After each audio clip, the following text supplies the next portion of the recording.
join me for part two of a chat with Graham Brown, special and visual effects designer and assistant. We've already talked about the joys of Heimwars, but we continue to talk about blowing up Daleks, but also how the industry has changed and developed over the years in part two of our chat. We were at Durdle Door. It's funny, Durdle Door's just been in the news. All those people killed. A lot of the scenes were Lulworth Cove, Durdle Door. Those stone arches down in Dorset and Fenwick, the sea bits. Yeah, it was there for the famous by the theatre or for the Remembrance of the Daleks bang.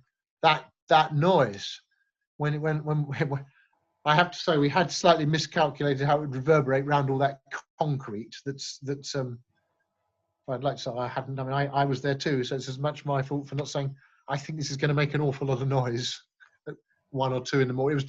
It was after. I remember winos appearing from various holes where we hadn't realised they were even sleeping, because of course an immense bang when you're sleeping in your cardboard box with your cider bottle which is sad, but it's like that around there, and then to be woken up by an almighty great crack. Which I can't remember if that was right or not. I have vague recollection of it setting car alarms off too, just the over-air vibrations. I can show you footage of that genuinely happening on other occasions, but I think it might have happened then too. Yeah, they were always good fun. I showed you that bit of woodwork, didn't I? I mean, it didn't have to be that good, but I spent a lot of time fiddling around because it was Doctor Who, and as I say, that story I told you about I was a fan. I enjoyed it. I had watched it. That's why I wanted to get the telly I had very first seen Doctor Who into Doctor Who as the Ultima machine, the decoder. We had a lot of good props on that one. We did have some very nice props, which took quite a long time to make. And I told you the amount of money. Well, at my heyday, I used to do quite a lot of shows. I think I took for the department 2.2 million in about 1996, but that was because I was doing a lot of shows. You could manipulate budgets. I shouldn't be saying this, but you did manipulate budgets. If something like Vanity Fair or Pride and Prejudice had a lot of money, and you knew you were doing something that didn't have much money, you could say, "Yeah, Steve, make that, but book all the stuff to Vanity Fair or to I know it's for Doctor Who, but book it all out on so and so." So something like Doctor Who, where they're asking for a lot, but you've not got a great deal of budget. How does that prepare you for other jobs when you have more money and perhaps not quite such a demanding script? It must have been a fantastic training ground. Oh, it is. It's the best. It's the best. We're far better. All the people who did television effects. I can walk up to a car and blow it up that afternoon. Well, a lot of my mates used to be on the Bonds that I'd trained, and I used to get invited to the test shoots. I won't tell you. I remember going to one test shoot before Christmas because John, who was the Russian, was on the Bond. John, who was the Russian on this, was on the Bond later. And I think they'd had 30 people working on James Bond for 12 weeks. And the culmination, this was a test of the effects shoot just before the Christmas break. So 30 people, 12 weeks, and they were testing five effects at the back lot at Pinewood. I was invited up. We all sat down. The tests went ahead, and not one of those 5 tests worked. And they'd been on it 5 weeks, and there was BMWs doing this, and John's was actually one of the best. My assistant John, I was quite proud of him. He had to do a flamethrower that was supposed to jet flame 22 feet. Well, he did at least on that test day come up with a flamethrower that shot flame. I think it shot about 15, 17 feet. So it was almost there. But no one seemed the remotest bit. Everyone gave a big round of applause, and everyone said, "Well, that's a wrap. We'll call that day. Reconvene after Christmas, and we'll improve on that." And you're thinking, I'm expected to turn up for Clarkson's car years, never having seen a car. There's quite a famous shot of an Alfa Romeo Arna, which Clarkson throws a grenade into. Well, I'd never seen that till the morning of the shoot. In fact, I rung up the researcher, John Lasky, and said, "Can we see, when do we get this car to prep it?" He said, "I'll get it to you as soon as possible." And I kept getting these delaying phone calls. We went down to Goodwood Racecourse eventually for the shoot. The day before, I said, "We get in the car stuff?" He said, "Well, actually, no, I can't really let you have it till tomorrow." I said, "Well, why not?" He said, "Well, I'm using it as my transport." So this is the car that in Clarkson's car years, the Alfa Romeo Arna, that Clark chucks the grenade in the window, I couldn't even start work on it until the morning of the shoot. You know, and there's a lot to consider when you blow up a car. There are various bits that explode. There are chemicals in it that you don't want. There are seats. There's a lot of stuff to consider. And to be told by the researcher that you can't have the car because he's using it as his transport until the morning of the shoot. And then I was going to say the silly sod. I like the bloke actually, but he did say, he said, you know the grenade? I said, yeah, the one that Jeremy threw in through the window. He said, well, can I have it back? I said, what do you mean have it back? Well, we just blown the car up. He said, well, it's hired. I said, well, you knew we were going to blow the car up and he was going to throw it in the window. And it was an all-in-one shot, so we couldn't go in and we can't run in and then get the grenade out because it was done in one. With Jeremy, he goes, I think it's something along the lines of, take the Alfa Romeo Arna. They used Italian, normally with these cars, they used Italian design flair and Japanese electrics. But they did it the other way round. They used Italians electrics, which was shit, and the Japanese design flair, which was shit. And so you came up with the Alfa Romeo Arna. And in the script, I believe, this is about 20 years ago, 10, 15 years, he says, and I rang up the DVLA and I asked them about how many, and they say they are 1,973. And he goes, and he says, Alfa Romeo Arna still on the road today. And he walks away, and then there's a big bang, and he says, make that 9,702. And that was the script sequence. And so, but that was all in one shot, that dialogue. And you see him, the camera pans around to him chucking the grenade in, doing that dialogue, walking away from it, bang. Once I was happy with the safe distance to press the button. And then the researcher says, can I have the grenade back? You think, what? So someone hadn't done his homework, you know. But anyway, and as I say, not to get the car. So, but the film boys, 30 people, 12 weeks working on BMWs, it didn't work, you know. And that was fine on the film. You got the money. I don't quite know. I never had on the films I did that I talked about that won Oscars that no one's heard of. They never had that sort of money. They were more little obscure ones that did well. So how did you actually start off in the world of special and visual effects? Was that always the intention? I did all sorts of things. I was quite a famous. Yeah, I suppose I was famous. That I was well known for painting. I used to trundle around Europe painting and demonstrating. I've got some mags over there with covers of my work, military modelling, historical figures. I did a lot of historical figures and military modelling, and Blake 7 and Doctor Who was having to shift up a gear because of Star Wars. Blake 7 had come along, had to shift up a gear, and I was at the model engineering exhibition, fun enough, with Jack Kine and all that lot, and who were excellent people who were the founding fathers of the visual effects, BBC visual effects department. And I can't remember the name of the guy. Brian Tregiddon, I think it was. Someone who was quite high up had seen my stuff at one of the model engineering exhibitions and seen me working, because we used to demo stuff up there. I wasn't doing that as a career, but I was pretty much world famous for it, which is why I knew a guy called Bill Hearn, who was one of the Radio Caroline people who worked in the BBC. He also did model soldiers. American guy. Canadian, no, not American, he was Canadian guy. So I was doing these model soldiers, I was doing aircraft, I was also doing paint. No one wanted to see my oil paintings, but people did want to see my models. I quite like the oil paintings. I can show you some oil paintings, they're not bad, no one wanted them. People did, however, like what I did, my little small representations of Louis XIV and Napoleon and French dragoons and so on. This guy sees my stuff at the model engineering exhibition in the 70s and says, "Oh, we need people like you to build models." So I was a famous model maker actually in the early 70s. I still used to till Brexit used to judge. I was one of the judges at a thing called Euromilitaire, which used to be held in Folkestone. Everyone came from Europe. It had been going for years. Big art competition and stuff came from all over the world to Folkestone. It was originally called Euromilitaire, but eventually people were coming from the States and Russia and everywhere, Thailand and China. Big event. I used to be one of the judges there until the year after the Brexit vote. Of course, no one came. They just reconvened the whole thing in Eindhoven in Holland.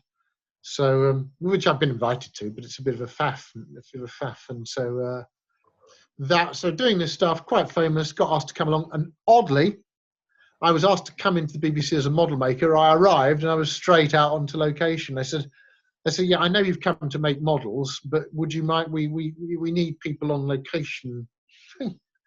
They're blowing up. I can't remember quite what it was. It was a spaceship. I'm sure I shot out. I think one of the first things I blew up was a spaceship, fairly certain.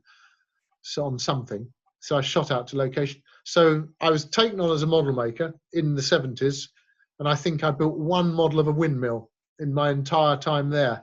I was looking back to the archive. I did actually build a lot of stuff, which I can't even remember building. Loads of stuff for Tomorrow's World and science programs, then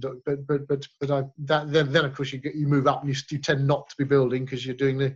Can you build that for me? We need 6 of those. I did make about 300-400 rubber bayonets for Monocled Mutineer, mind, and I was in a reasonably senior role then with Tony Harding was. So you did. I still quite like making stuff now, but that kind of slips away from you the more you get involved in the organisation. But yes, I was. That's how I actually got invited into the BBC. So I had applied years previously and hadn't been taken on, but in the end I was actually invited in. So which is quite nice. So right place at right time, I suppose. Well, and a bit of a track record of kit. So yes, there was stuff to see.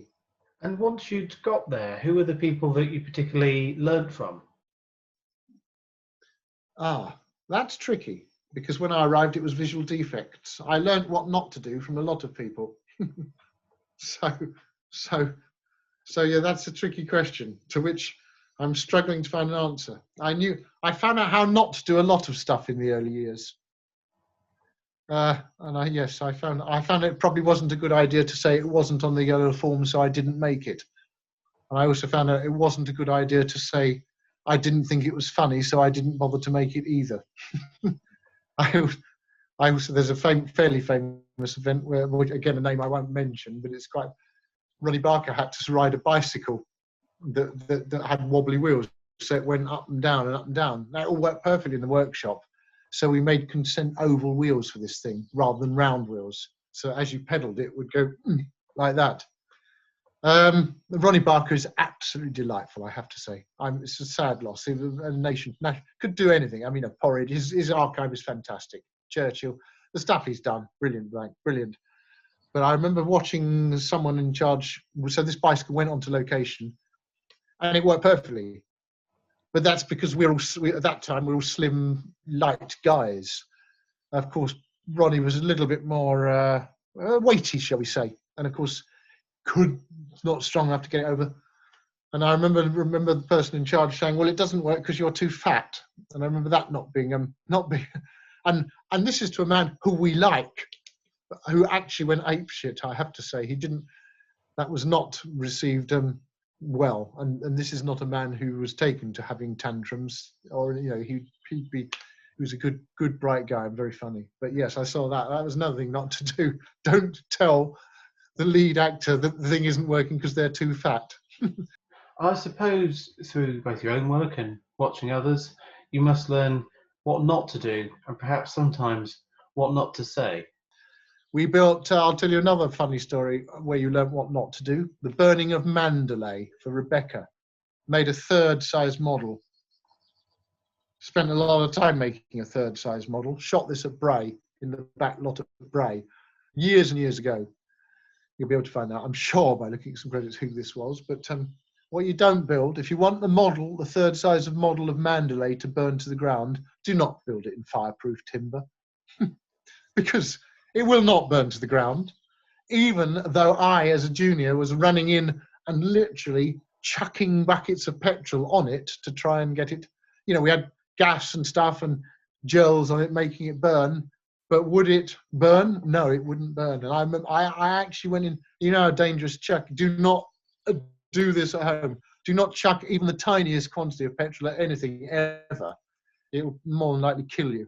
But I did, I remember, and the back lot of Bray, literally with buckets, 2-gallon buckets, chucking petrol on. I mean, fire was great, but it didn't burn to the ground. I had to reshoot. Did a reshoot later. So You think, so yeah, try and work it through.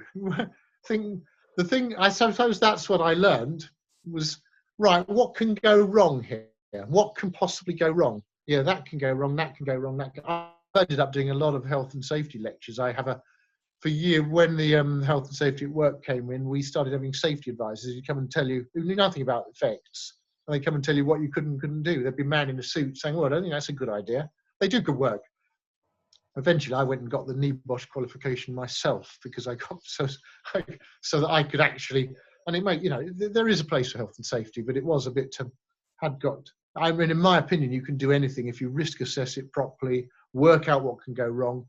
And what I'm saying here is we used to do hazard forms even before that was one of the good things that it was a pain in the arse, but actually if you write a hazard form, what can go wrong? It's quite a useful thing to work out. And in later years, when I have been doing these health and safety lectures, I remember there's one of these classic shots, speedboat, German feature film this was. Mob came over from Potsdam Studios outside Berlin for a feature film. Don't know what it was about, all in German. British actors in it. But speedboat, Isle of Wight, speedboat goes behind cliff. Obviously very expensive speedboat, can't destroy speedboat. Speedboat then does a loop and stops, but then I let the fireball out from behind the cliff. Massive thing, Freshwater Bay, Isle of Wight. You could see the fireball from Swanage across the Solent, and the smoke ring was in the air for about 2 hours after. Great fun. But when I pressed the button on that, obviously I needed a line of sight to make sure the speedboat and that there was no just punters wandered into shot where we were going to let all this explosive, just average members of the public, and B, that the speedboat was clear.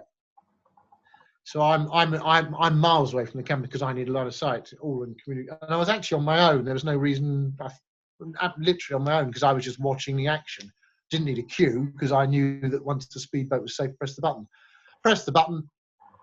And I'd done a risk assessment, but nowhere on my risk assessment had I written, be careful when you do explosions of death by snake bite. I pressed the button. The colossal amount of vibrations that sent this massive fireball into the air. Actually, I had set myself up on a little grassy knoll that was a nest of adders. So somewhere I have a photo which I use in the lectures, because when you risk something, you think of everything that can go wrong and try and think of what you haven't even thought of. But at no time had I ever thought, had I been bitten an anaphylactic shock and died, they might, explosion goes great, but the special effects man dead on the top of the cliff for no apparent reason, because obviously the adders would have all gone back in their nest. So I could have been bitten and died, and no one they would have probably found out in post-mortem when someone might have noticed some tiny, but it would have taken them a bit of a while to work out, I imagine. So you what can go wrong is often there's another long story from between the lines, but I won't tell you about that. It was about the chemical composition of an explosive changing because of salts in the cardboard casing, making it more dangerous. Salt and the tide coming in and out and making cardboard wet, and then the cardboard drying out in the sun, and the crystals from the manufacture of the cardboard adding to the potassium perchlorate that was inside this charge and making it far more volatile than the original charge, which caused no one killed, because I made a couple of decisions in my head at the point when we were, not because I didn't think it was going to do what it did, because I didn't know that its chemical composition had been changed, but that's what had happened. But I'd fortunately made a couple of decisions, which was, I don't think it was, I just looked down, I thought, oh, we'll get rid of this thing. We can't put this in the van. It was unexploded thing from a big sequence. Final sequence of Between the Lines was about 7 boats. Final ever sequence of a long-running series called Between the Lines, which used to get 14, 15, 17 million viewers. Neil Pearson. The very sequence, they're all killed off in the end. Boats blow up. All went very successfully. One of the charges didn't go off. Often happens. Firing lines to the charges get cut by debris and these big things. Pulled it out, thought, oh, that's a bit dodgy, and destroyed it. So didn't want to put it back on the van. And I did. I remember looking at this, pulling the end off and thinking, oh, we'd just burn this powder off. And I thought, oh no. And I went to pour it on the ground. I thought, oh no, gravel. And I moved across to the grass. And this stuff pretty much detonated, as opposed to should have gone, poof, because it was a very, very slow burn mix of potassium perchlorate. So I imagine it wasn't obviously just things like science fiction, Doctor Who, tripods, but which department kept you particularly busy at the BBC? Obviously, comedy had a lot to do with it as well. I liked working with nice people, so there are certain areas that the nice people weren't in, so you would avoid. So I have to say I liked doing dramas, although there are definitely some prima donnas in drama. I liked doing dramas and science fiction. I didn't mind doing science shows, and I did do quite a lot of comedy, but only if the team was right. Oddly, and no, I can say this because I'm not naming names. In the comedy department, there were some very miserable people. So you would avoid the shows that you knew had the miserable people on, and you would do the shows that had the nice people on. So I Tony Dow and all that lot on Fools and Horses. I mean, if David Jason told me now, I remember seeing him just recently. Hello, Graham. What are you doing creeping about there? Reasonably recently, and I haven't seen him for many years. But the nice mob. Nicholas Lyndhurst on that. Have you ever seen that UXB one where they think they've got Barbie and Cindy? They have in fact got the sex dolls. I had a mate build those. Well, the buyer that produced these. He sent around a sex doll. I hadn't actually until that point ever seen one or never thought to. There wasn't the internet's not so prevalent then, so you couldn't just. And these things I thought we can't put that on. So I commissioned the ones in that to be made by a mate who made inflatables. So they were made in a slightly dodgy setup. This mate of mine had about 3 council flats over near the Thames Barrier on his council estate. Quite how he managed to procure 3 council flats and turn them into this workshop for making them inflatables. Probably not pucker, but so they were made there. And I said, well, we better have one black and one white and one khaki, because this was in the early days of sort of just beginning to be a bit aware that perhaps this was a multicultural society. So I commissioned them, and we did enough, have some laughs. But I remember we did that, the seed episode ends and chucking them over and then blowing up. And we did that, I think it was we did that in Bristol. We did most of the filming in Bristol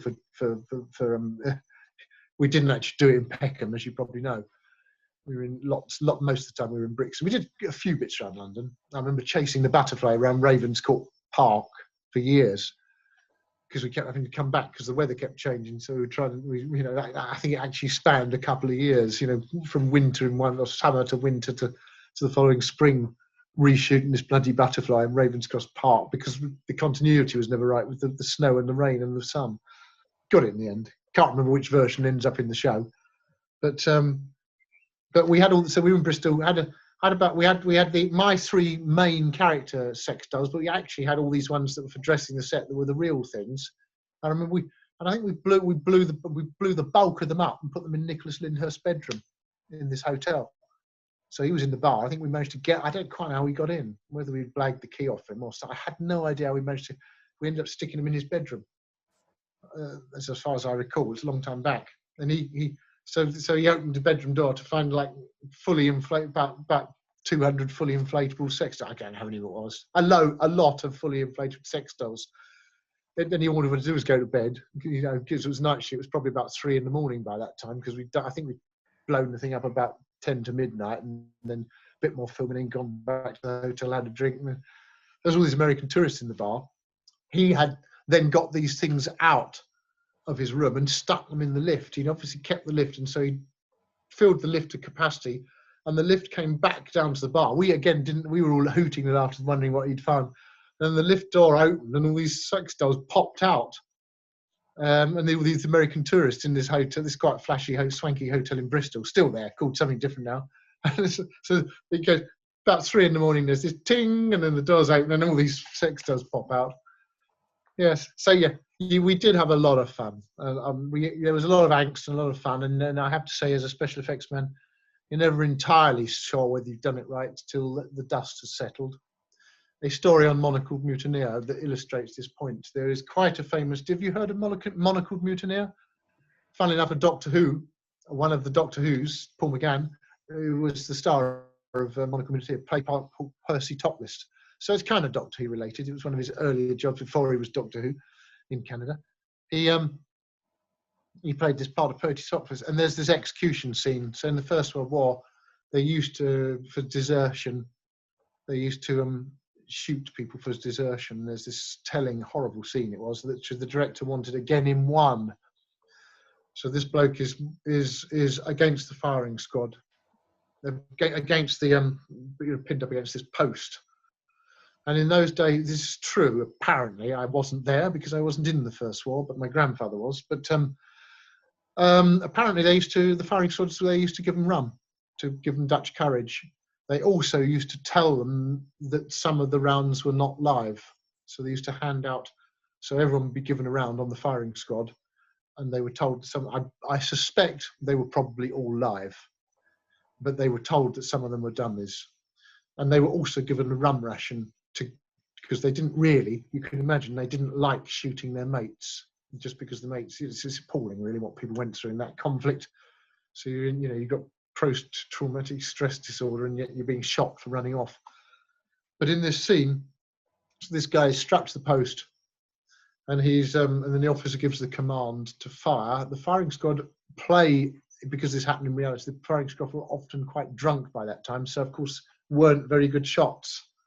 So in the piece, the director so the bullet hits were rigged all over him, but he doesn't die. So he's in fact, he was on a chair. That's right, he was on a chair in front of a post with a white ribbon tied to him.